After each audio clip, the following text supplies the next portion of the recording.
itu ya. Soal kita pakai logika tadi ya. Anies punya basis elektoralnya sendiri itu ya. Tapi Anies juga punya basis yang resisten terhadap dia juga sangat besar. Sangat besar. Terutama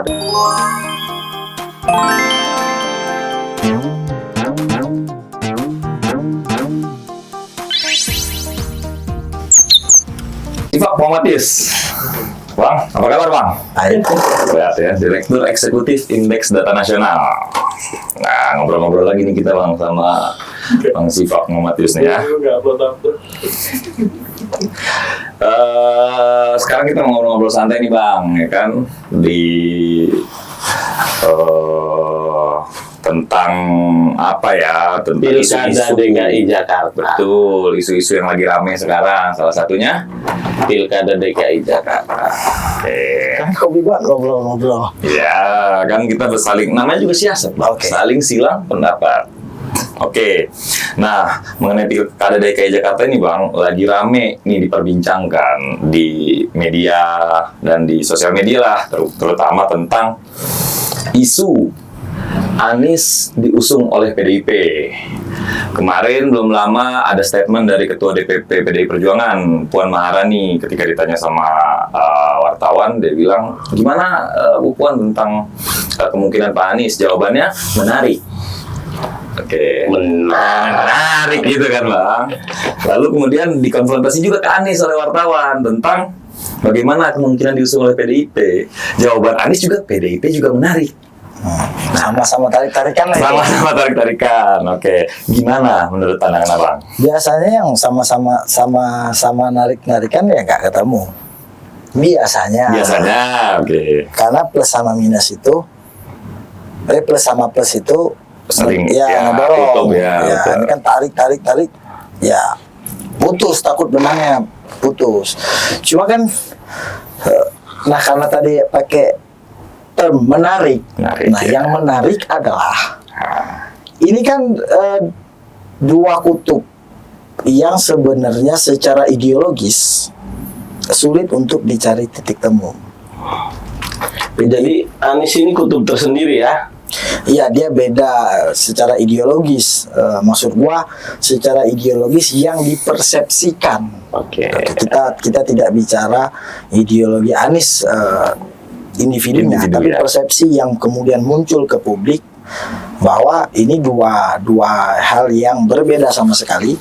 Di kutub sebelah sini ada PDI Perjuangan, lalu kemudian ada Anies Baswedan. Nah ini kan kalau kita lihat dua kali lah Anies bertarung melawan PDI Perjuangan di Pilkada DKI 2017, kita tahu narasinya apa. Kemudian di Pilpres kemarin juga kita tahu narasi yang dibangun oleh Anies Baswedan itu juga apa. Cuma makanya kemudian kalau PDI Perjuangan pengen narik Anies sebagai calon gubernurnya, gue pikir ini cuman gimmick lah. Karena agak sulit terjadi. Kalaupun terjadi, ya memang dalam politik kan nggak ada yang nggak mungkin, oke. Cuman kalau terjadi, gimana cara PDI Perjuangan menghapus memori 2017? Iya, bukan soal memori, tapi bagaimana kemudian PDI Perjuangan meralat statement PDI Perjuangan tentang Anies Baswedan.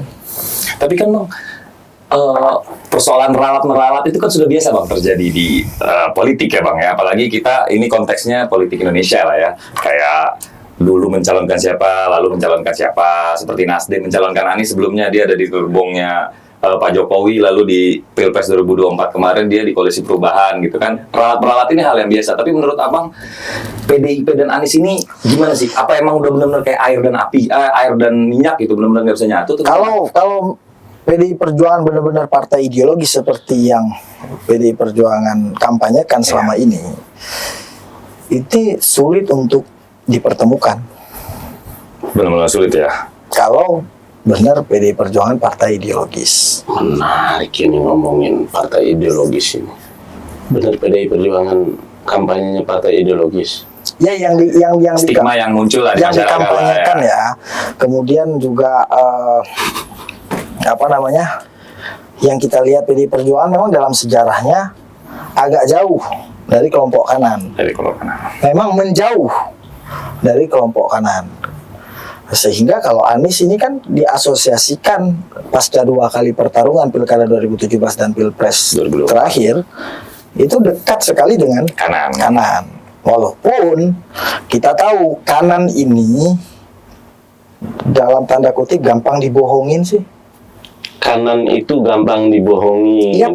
Oke, statementnya agak berani juga nih Bang ya. Menarik, Karena agak pinggir jurang. Enggak. Bang Sifat nih suka yang pinggir-pinggir jurang dia. Gue nggak mau masuk jurang ya. Tapi gini, kenapa menurut gua kanan ini agak gampang dibohongin? Dia gampang terpengaruh oleh citra persona sosok, sehingga kemudian 2024 ya Anies adalah sosok yang sangat pro Islam. 2017 juga Anies adalah sosok yang sangat pro Islam. Padahal kalau kita lihat Pilpres kemarin, ketiga-tiganya ini adalah Muslim. Pak Prabowo juga didukung oleh kelompok kanan. Ya, banyak 2014, ya 2014 didukung oleh pihak kanan. Begitu juga Pak Ganjar, ada Pak Mahfud MD di situ. Ya. Jadi kan akhirnya ya basis kanan ini tariknya juga begitu. Tapi biasanya, ini terlepas dari Pilkada 2017 karena ada faktor penistaan agama ya. Biasanya yang didukung pihak kanan kalah. Biasanya yang didukung oleh pihak kanan kalah. Dimanapun atau di daerah-daerah tertentu. Ini kan kita ngomong konteks DKI, lalu kemudian Pilpres misalnya. Dan partai kanan itu dari pemilu 1955 sampai 2029 kemarin, 2024 sampai 2024 nggak pernah menang. Partai kanan. Masyumi misalnya tahun 1955 dia bukan nomor satunya PNI. ya. Pasca reformasi Ya. pemilu 99 itu yang menang juga PDI Perjuangan. Betul. Kemudian 2004 dan sampai 2024 nggak pernah sekalipun. Bahkan yang menariknya lagi sekarang P3 keluar dari parlemen. Tidak lolos keluar dari PT. Kurang kanan apa? Karena kan partai yang mengasaskan Islam dalam ADRT-nya kan hanya tinggal 2 partai. Betul. P3 dan PKS. Berarti sekarang hanya menyisakan PKS di parlemen ya. PKS di parlemen. Kalau menurut Abang, Anies ini tidak mungkin lah, saya gambarkan tadi ya, menurut Abang itu tidak mungkin menjadi kandidat yang diusung oleh PDI Perjuangan. Lalu siapa yang mungkin diusung oleh PDIP di Pilkada DKI 2024 ini? Nah, ada hal sekarang selain faktor ideologis, kenapa tidak mungkin? Yang kedua, Anies ini, jadi kan seolah-olah kalau PDI Perjuangan mendukung Anies, itu Anies pasti menang. Ya, Itu ya. Soal kita pakai logika tadi ya. Seolah-olah ya. Anies punya basis elektoralnya sendiri itu ya. Tapi Anies juga punya basis yang resisten terhadap dia juga sangat besar. Sangat besar. Terutama dari PDI Perjuangan dari sebelum-sebelumnya ya. Terutama bisa saja itu grassroots-nya PDI Perjuangan di DKI yang tidak suka sama Anies. Nah, makanya kemudian orang melihat ini peluang merger, peluang koalisi untuk bisa memenangkan, karena untuk memenangkan Anies tidak cukup hanya dengan pendukung fanatiknya Anies. Kalau dengan pendukung fanatiknya Anies, angka Anies itu pasti nggak akan naik. Segitu aja pasti. Pasti segitu-gitu aja. Maka perlu ditopang oleh pendukungnya PDI Perjuangan. Nah, disinilah yang kemudian gua pikir PDI sebagai partai besar punya pengalaman cukup panjang, yang juga sadar bahwa nggak ada untungnya bagi PDI Perjuangan mengusung Anies. Nah, kalau bicara siapa yang akan diusung oleh PDI Perjuangan, ya itu pantasnya ditanya ke ketua umum lah. Karena dari nama-nama yang beredar, Ahok misalnya, Andika Perkasa, siapa lagi? Risma. Hendar Predi juga masuk. Hendar Predi bukan di Jawa Tengah ya? Cuman masuk juga. Disebutkan oleh Hasto tuh di media media. Jarod ya. Saiful Hidayat. Dari nama-nama ini kan semua nama-nama kader partai. Mungkin yang menarik itu menurut saya itu tinggal menyisakan dua saja, Risma atau Andika Perkasa. Oh, iya. Karena ini DKI.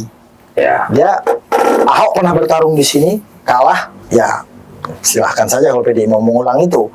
Jarod juga pernah bertarung, kalah, dan DKI ini kan udah relatif lebih rasional pemilihnya. Nah, kayak Andika Perkasa kan mungkin karena beliau belum pernah menjabat jabatan publik yang sipil. Ya, yang sipil. Ya, Panglima TNI kan jabatan publik juga, tapi tidak sipil. Kan beda mengatur sipil sama mengatur militer itu pasti beda. Nah, jadi mungkin agak sedikit kurang negatif kampanyenya nanti. Kalau Risma ya mungkin karena faktor bisa membawa keberhasilan di Kemensos, di Surabaya, di Kemensos. Nah, tapi kan ya Bang, sorry motong. Tadi kan menurut Abang bahwa berarti kayaknya nih kemungkinan untuk PDIP mengusung Anies itu menurut Abang tuh enggak ya.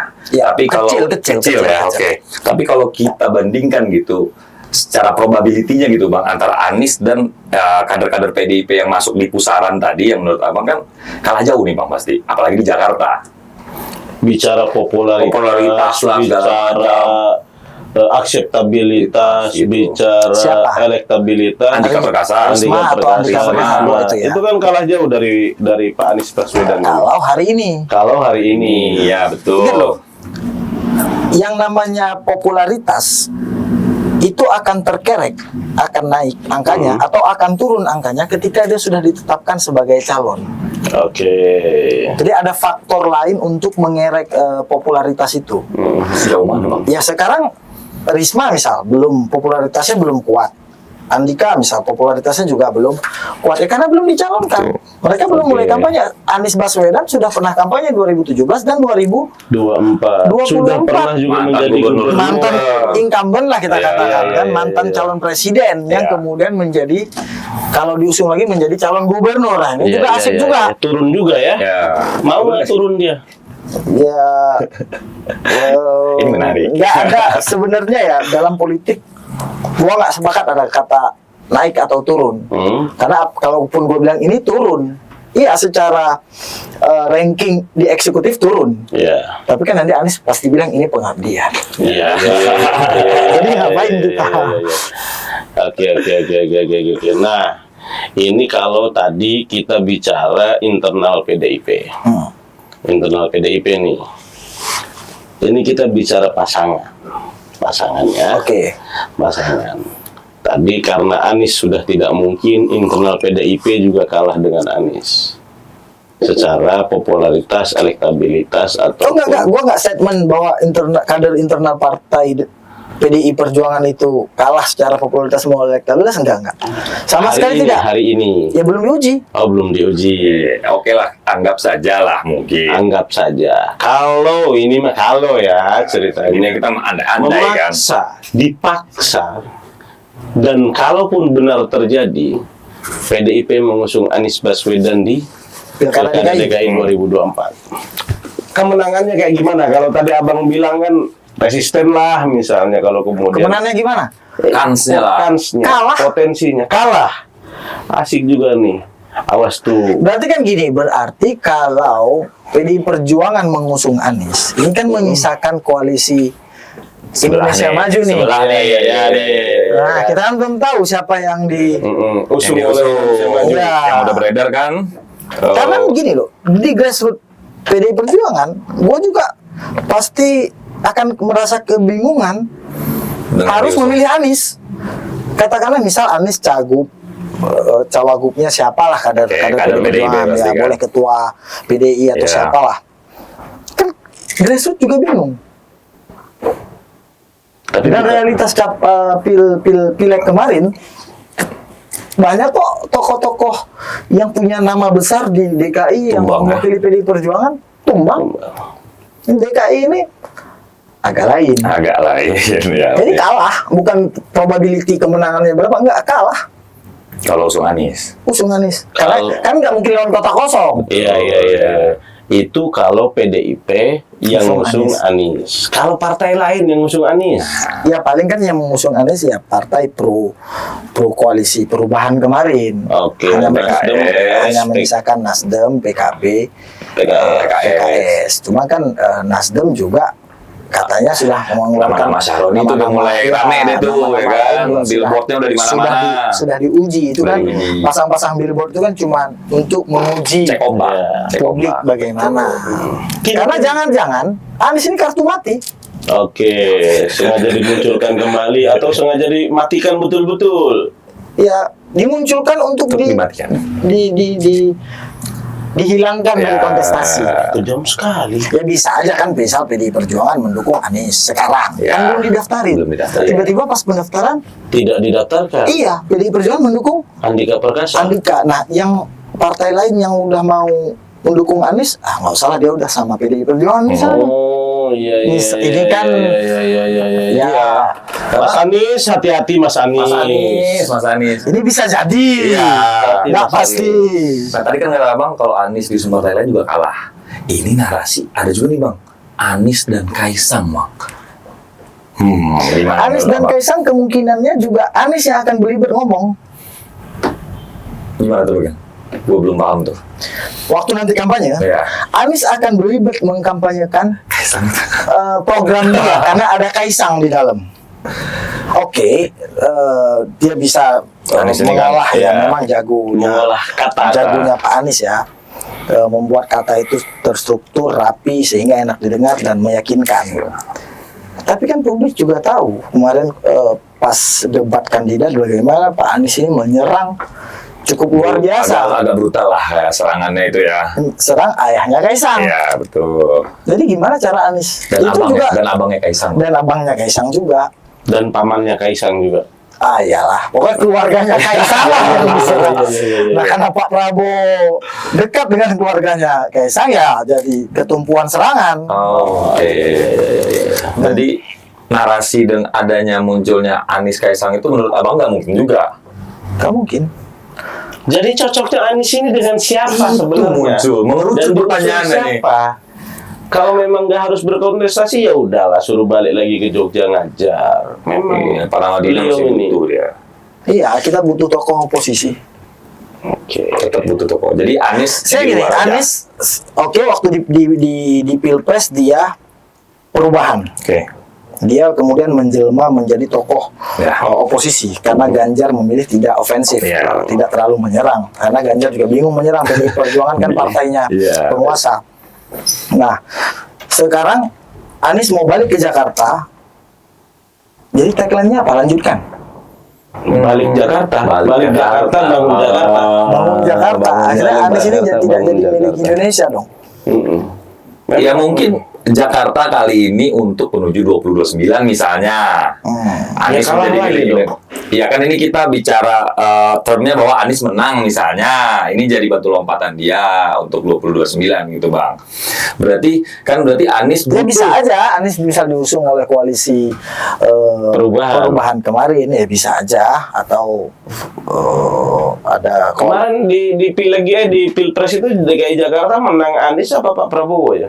menang Pak Prabowo. Menang Pak Tapi Prabowo. tipis. Anies itu hanya menang di 2 provinsi. Aceh dan Sumbar ya, sorry.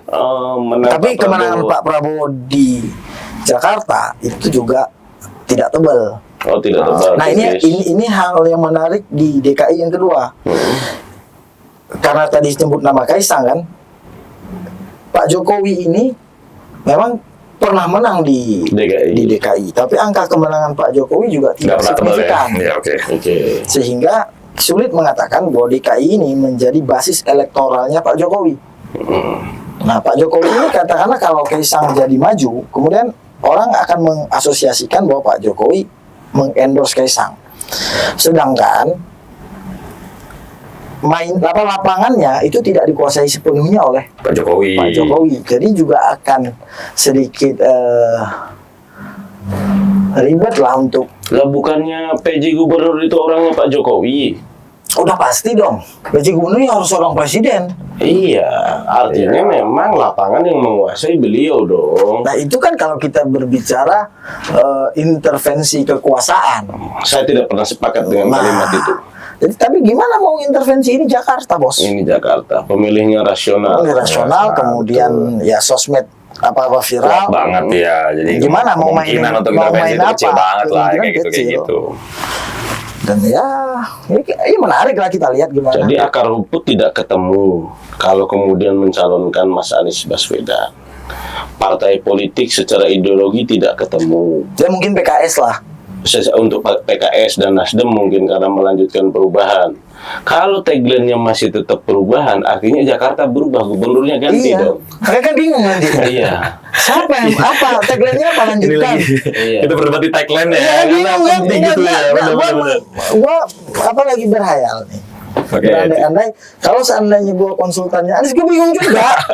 Capek banget pasti itu. Bayarannya mahal tuh konsultannya Ya Anies. paling akhirnya tagline-nya nggak pakai kata kemajuan, nggak pakai kata perubahan. Iya, itu harus hilang. Pakai kata abah aja udah.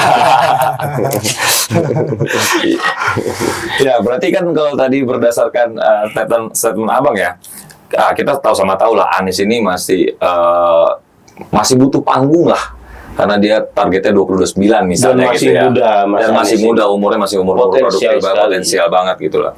Kalau dia nggak jadi DKI, Bang, terus mau di mana dia? Masuk partai politik.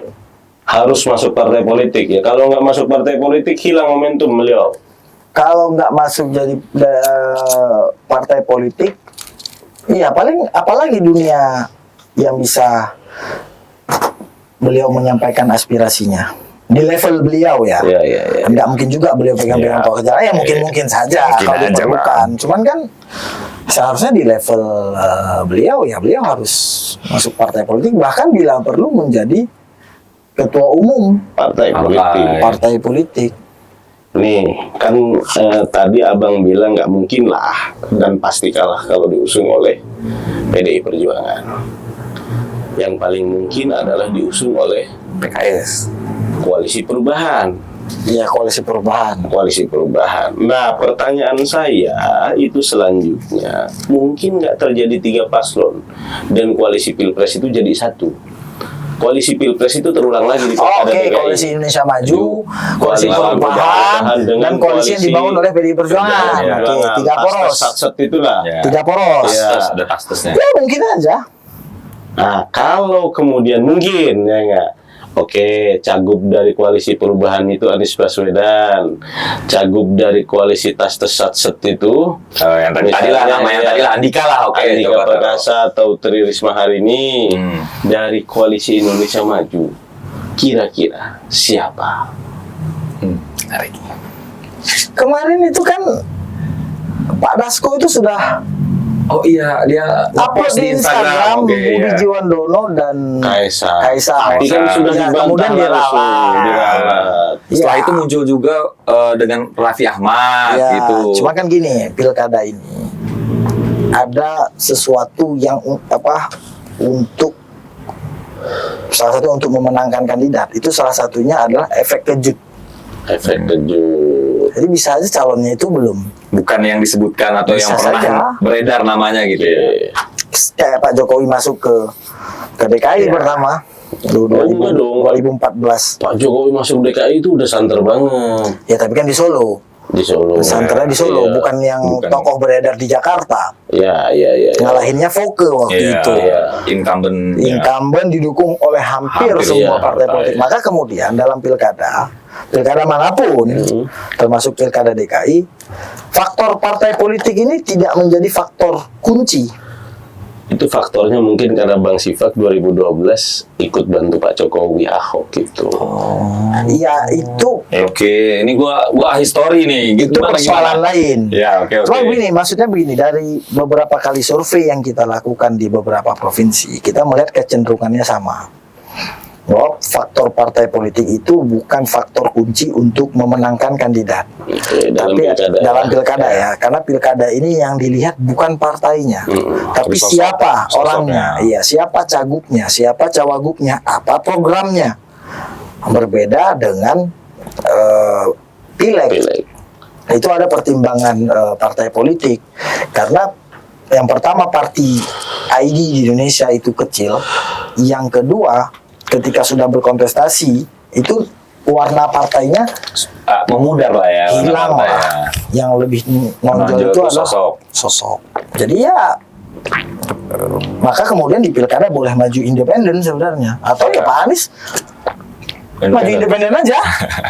Maju independen ya, menarik juga. Tapi kan udah ditutup. Iya, independen udah ditutup. Ya, gugat dulu. Oh, bukan dulu. Iya. Bisa itu, bisa Pak Anies. Gugat lagi. Berarti Kim, Koalisi Indonesia Maju nih. Kalau tadi kan Abang udah ngasih spill lah bahasa sekarang ya, spill dari PDI Perjuangan koalisi Satsetastes, dari koalisi perubahan juga sudah ada nama Anies Baswedan. Nah sekarang dari Kim, Abang belum munculin, belum sebut nama. Tapi kalau Mas Dasko, Pak Dasko itu sudah tes ombak melalui Budi Jiwandono dan Mas Kaisang. Nah hari ini menurut Direktur Eksekutif Data Nasional. Loh, yang tadi nyebut nama bukan gua loh. Iya, ini Baik kan yang beredar. di kubu PDI Perjuangan maupun Anies. Iya. Nah, gua memang belum melihat ada. Ya sekarang calon ramai boleh siapa saja lah. Iya, pada ujungnya kan nanti mengerucut Bang. Nah, kira-kira menurut Abang. Karena kan pilkada DKI ini yang menentukan memang kingmaker betul. Kingmaker. Karena ini mini pilpres lah bahasanya. Iya, ini pertaruhan gengsi. Lalu kemudian ini juga ada ancaman yang serius untuk 2029.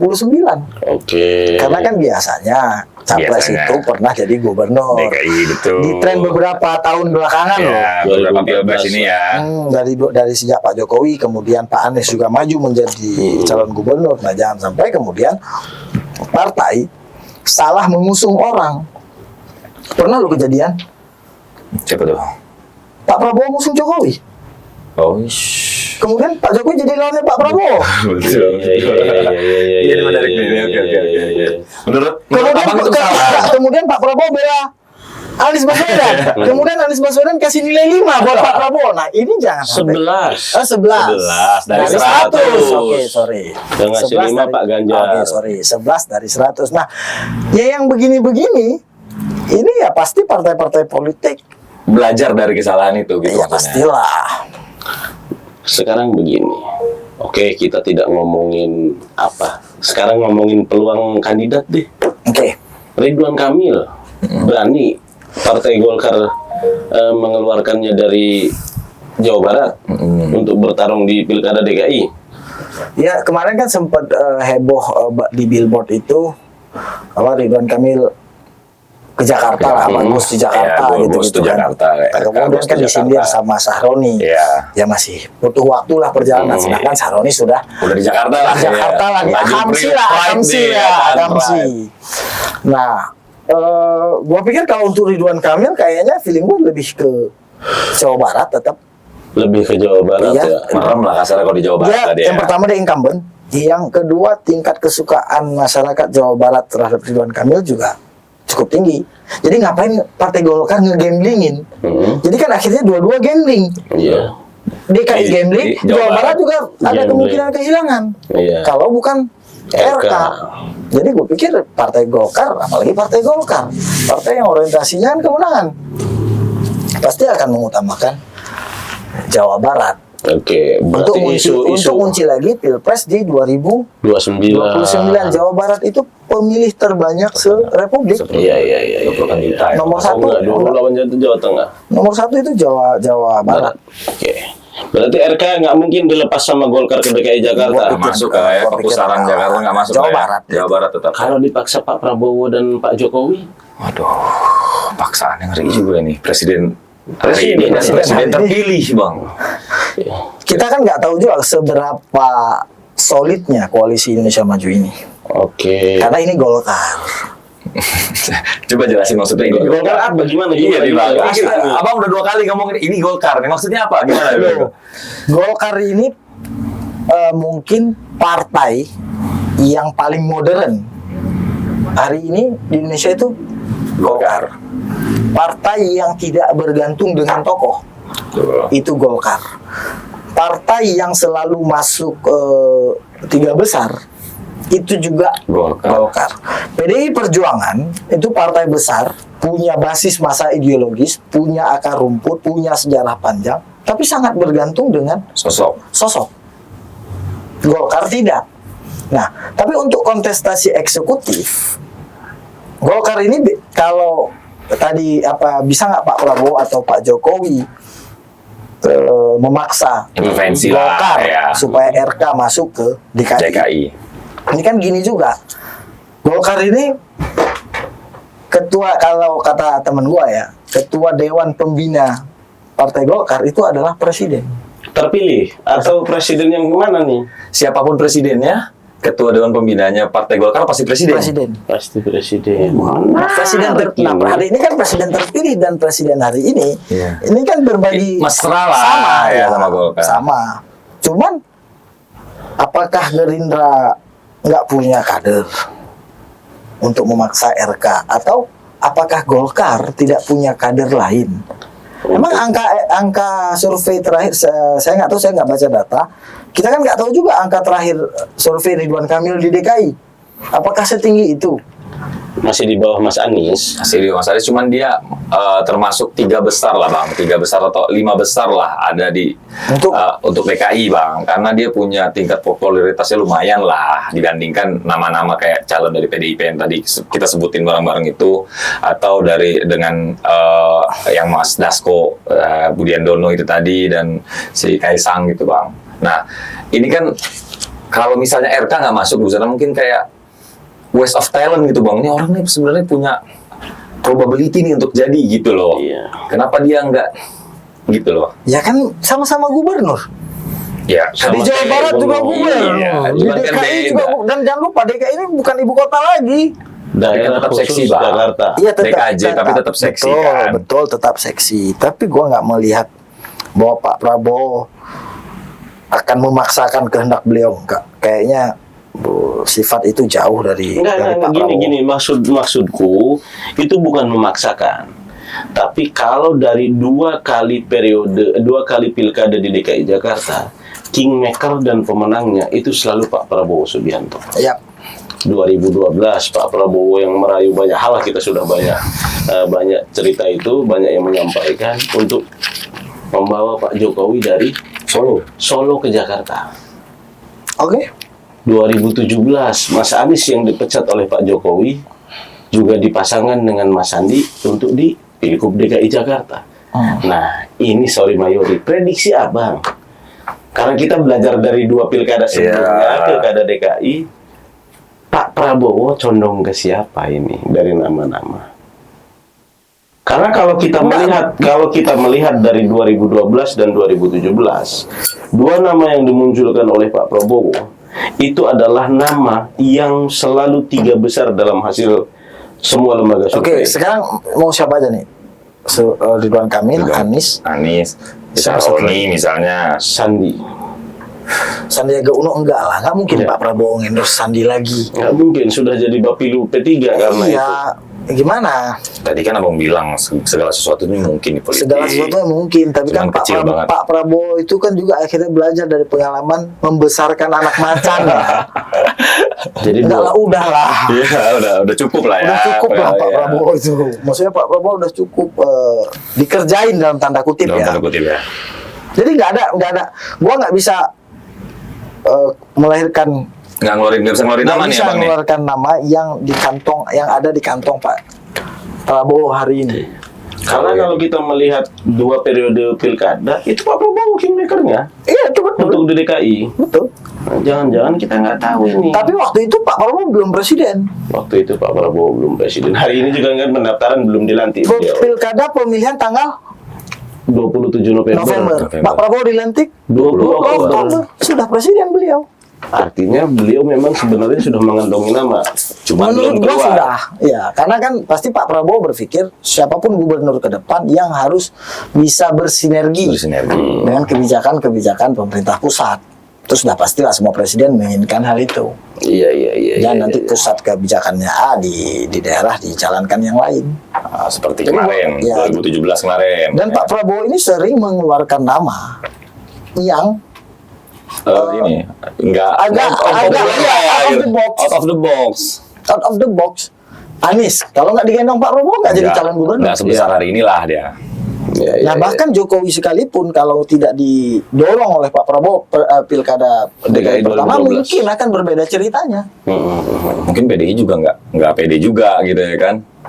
Anies, siapa Sandiaga Uno misalnya, juga Pak Prabowo. Jadi nama-namanya ini sebenarnya out of the box ya, kita tunggu aja siapa yang dikeluarkan oleh kantong Prabowo ya, Pak Prabowo. yang keluar dari kantong Pak Prabowo Itu kan ya. Pak Prabowo bang.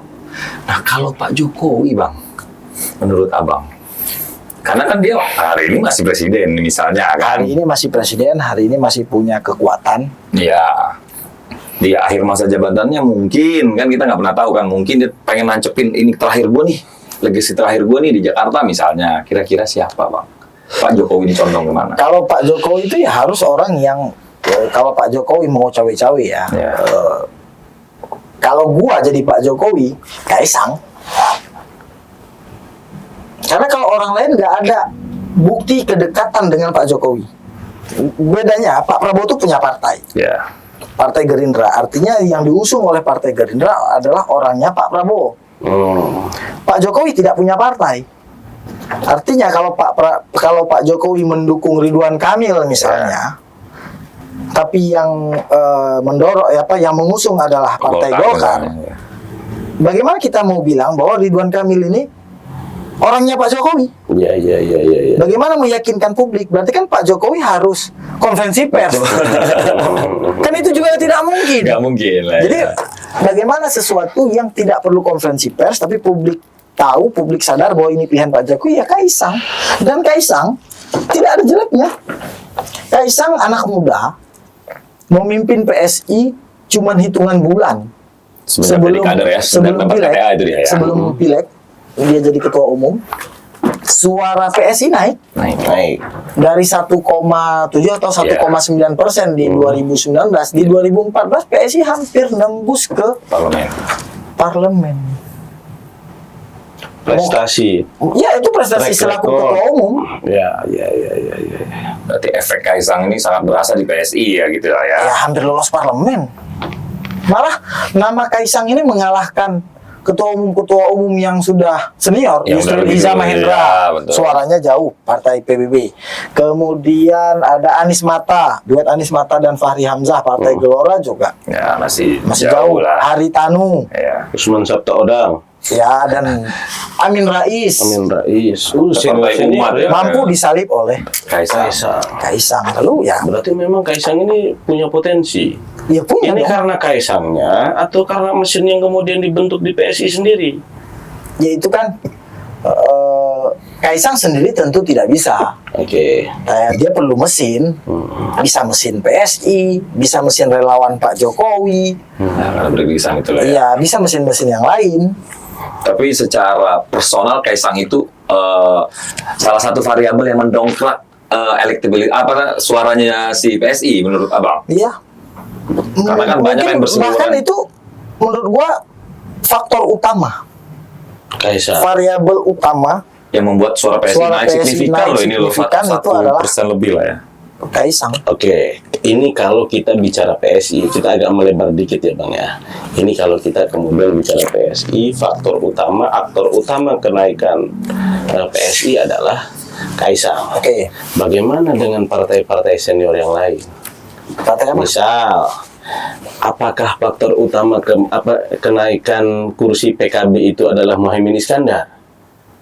Apakah faktor utama kenaikan kursi Partai Golkar itu adalah Erlangga Hartarto? Oke. Apakah faktor utama penurunan kursi P3. PDI misalnya adalah Ibu Megawati? Nah, ini asik kan? Nah, kita agak nyerempet-nyerempet. Begitu kan jadi menarik. Karena Bang Sipak pas kita tanya tuh agak hati-hati jawabnya. Iya. Nah, coba yang ini, yang kira-kira. Kita satu-satu lah. Tadi kan PSI sudah, Oke. ya nggak? Sekarang kita ke PKB. Dia kan memang banyak variabel yang berpengaruh untuk menaikkan atau malah menurunkan suara partai. Selain faktor ketua umum, Ya. itu ada faktor calegnya. Oke. Nama-nama caleg yang diusung. Kemudian ada juga platform ada juga variabel kepuasan publik terhadap partai, sesuatu partai. Nah, kalau kita lihat PKB misalnya, wajar PKB naik. Oke. Caimin calon wakil presiden. Oke. Gokil sih Caimin ya. Iya. 2024 kemarin ya. Sosok yang sangat fenomenal kan. Fenomenal banget, selepet-selepet. Selamat jadi cawapres. Jadi cawapres. PKB lo. Iya. Caimin. Yang dalam tanda kutip tidak kurang harmonis Iya, dengan geng-geng Gus Dur keluarga itulah. Gus Dur. Iya. Padahal kan Caimin juga keluarga Gus Dur. keluarga Gus Dur juga keponakan. Tapi kan Caimin akhirnya membuktikan bahwa PKB itu memang bertarungnya di level capres-cawapres. Iya. Membuktikan itu ya Iya, Caimin ya. bahkan Caimin ini kayak ngajarin Golkar. Iya. Gini loh cara mainnya. Golkar gini loh. Lu jangan besar doang tapi nggak bisa cawapres. Iya. Kursi boleh banyakan lu di DPR, tapi gua cawapresnya. Iya. Persoalan menang kalah itu persoalan lain. Itu nomor kesekian. Iya, tapi lu bisa jadi cawapres aja itu sebuah pencapaian lah. Dan Dan menaikkan kursi. tiba-tiba saja Suara PKB. dari pertama Prabowo Caimin menjadi Anies Caimin tiba-tiba. Amin. Itu cuma Caimin yang bisa. Yang bisa. Jadi faktor kenaikan PKB ya Caimin. di Caimin. Memang Caimin luar biasa memang ya. Caimin ya. Oke, Caimin nih kalau nonton nih coba nih Caimin. Caimin, gua ngefans sama Iya, sama betul, gaya Caimin. Fenomenal gitu ya. Versi Caimin. gua juga menurut Gua gua ngefans. di antara semua ketua umum partai politik hari ini yang paling Asik. dan keren menurut gue itu Caimin hari ini. Dari semua ketua partai politik di Republik ini ya. Emang Bu Mega nggak asik menurut lo, Bang? Bukan Bu Mega, kan kita nggak bisa melihat Bu Mega kayak Caimin yang selepet. Oh gitu ya. Oh Kamu iya. beda dong, beda level. beda level. Beliau ini udah kingmaker, kalau Caimin ini Kan maker gini. masih. Ibu Mega akan masuk ke dalam presidential club yang dibangun oleh Pak Prabowo. Iya, Caimin jadi, kan belum. Iya, Ah. betul. Nah tadi kan PKB, sekarang gue tanya Bang, penurunan suara PDIP, faktor variabel paling besarnya apa menurut lo Bang? Apakah sosok Ganjar yang misalnya kurang disukai misalnya oleh publik atau mungkin oleh internal sendiri ya mungkin, atau statement-statement Ibu Mega nih? Karena itu ramai itu di media sosial kayak di TikTok segala macam itu ya, statement Bu Mega tentang Pak Jokowi kasihan ya gitu-gitu. Menurut Abang apa kira-kira? Satu-satu ya. Pertama misal kalau kita lihat faktor Ganjar, Oke. gue nggak melihat Ganjar Pranowo jadi capres menurunkan suara PDI, tidak. Karena suara PDI Perjuangan tetap menjadi pemenang pemilu, suaranya Pilek tidak ya. beda jauh dengan suara Ganjar. Ganjar. Artinya ini memang yang memilih Ganjar adalah pemilih, pemilih PDIP, Perjuangan ya. ya. Satu itu. Yang kedua, kalau soal Ibu Megawati yang sering Blunder lah statement-statementnya Bu Mega tuh. gua nggak mau bilang blunder karena menurut gua nggak blunder. Kontroversial ya, Ya, kontroversial. tapi blunder tidak. Misal statement Bu Mega soal petugas partai itu kan Ya. kontroversial Ya. dan lain-lain, dan Bu Mega bukan sekali dua kali beliau keluar statement yang kontroversial, sudah berkali-kali. Kali ya. Bahkan Pak Jokowi 2 periode selama 10 tahun Sering lah keluar itu ya. sering petugas partai, Bu Mega juga dalam tanda kutip memarahi Pak Jokowi, kemudian menteri, minta ya, kursi ya. menteri segala macam. Ini tidak berefek ke PDI Perjuangan. Jadi dua hal itu menurut gua tidak berefek pada menurunnya suara PDI Perjuangan. Tapi yang berefek apa? Hengkangnya Pak Jokowi dari PDI Perjuangan. Oh iya. Karena Pak Jokowi sudah diasosiasikan bukan bagian dari PDI Perjuangan. Saat Pilpres Pileg kemarin itu ya. Iya kan Pilpres Pileg berbarengan. Iya, Kemudian maju Gibran. Gibran. Kemudian ya udah pastilah Pak Jokowi ke Gibran. Ya, walaupun nggak ada statement apapun, nggak ada ini Ya, apapun lah ya. tapi udah pastilah Udah tuh Pak pasti, Jokowi. Mas. Kemudian kan beberapa pimpinan partai PDI Perjuangan juga bilang bahwa Pak Jokowi sudah di seberang. Ya. Nah kemudian pendukung Pak Jokowi ini ternyata lebih besar daripada pendukungnya PDI. Perjuangan. Jadi kali ini PDI Perjuangan ketemu orang yang dirinya kader partai lebih besar dari Partai itu sendiri. partai itu sendiri. Selama ini kan nggak, kader tetap lebih kecil Ya, dibandingkan partai. dibandingkan partai atau ya di bawah Ibu Ketua Umum. Ya. Tapi kali ini dengan Pak Jokowi tidak. buktinya kalah. Iya. Berarti faktor yang paling utama itu hengkangnya Pak Jokowi ya. Ini agak menarik juga kalau kita bicara. Nanti kita akan bikin segmen khusus lah bahas Pak Jokowi dan PDI ini ya. Kayaknya asik ini agak panjang. Ya boleh aja, nggak ada persoalan. Iya. Selanjutnya tadi PDI, sekarang Golkar Bang. Nah ini Partai yang kursinya naik ini ada 2 Bang. PKB dan Golkar. PKB dan Golkar. Nanti PKB sudah betul karena memang Caimin yang luar biasa kan. Nah sekarang kalau Golkar, Berarti itu Golkar yang pertama kan Golkar ini punya bupati banyak, oke. punya gubernur banyak. Oke. Itu yang pertama. Nah yang kedua, caleg-caleg kalau yang diusung Golkar kemarin juga kalau gua lihat semua bagus-bagus, Bagus-bagus ya. potensial. Sehingga ya kalau ketua umum partai Golkar ini kan karena partainya sangat modern, sangat mapan, sangat maju. Ketua umum ini malah bahkan hampir tidak terlihat perannya. Jadi ini sudah memang sistem partai, walaupun ya ketua umum yang mengarrange sistem tersebut. Iya. Tapi gue pikir kader Golkar di daerah itu bisa unjuk gigi kemarin. Itu faktornya itu karena mereka tidak ikut pilpres, tidak ikut. Kemudian caleg Erlangga juga tidak sepopuler ketua umum lain, bahkan beberapa kali diperiksa oleh penegak hukum itu menjelang, tapi kan nggak menggoyahkan kursi Golkar itu kursi Golkar ya calegnya, atau bisa saja ada faktor X. Oke. Menarik ini. Tolong nanti dikutip itu. Caimin ketua umum berpengaruh. Jokowi dan Bu Mega, Jokowi dan PDI ini penting. Iya, Golkar Erlangga tidak kurang berpengaruh terhadap kemenangan.